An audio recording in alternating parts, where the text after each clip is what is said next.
Hello guys, natumba yung puno ng tamar. Yan o. Sobra na sigurong bigat ng katawan. Oh, ang kapal lang ang dahon. Ano niya oh. Tagal na ng panahon yan. Sobra ng bigat guys oh. Tumba ang puno. Hindi na kayanan.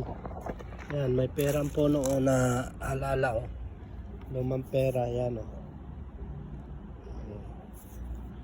Lumang pera pa to guys ha. Nung unang panahon pa tong pera na to guys. Yan o. Yan. Tumba yung ano.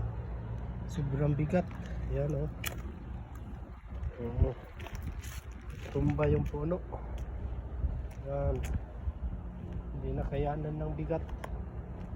Oh. Siguro may ahas yan dyan guys o. Grabe.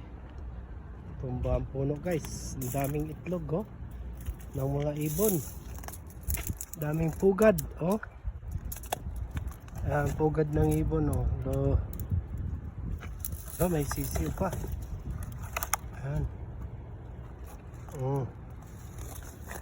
Tumba ang puno ng ditch. Puno ng ditch guys. Natumba. Ang laki ng lilinisin yan. Yan o. Yes, natumba ang puno. Sobrang bigat na niya. Tanda na guys yan. Nasa 20 years na yan na puno. Thank you for watching guys.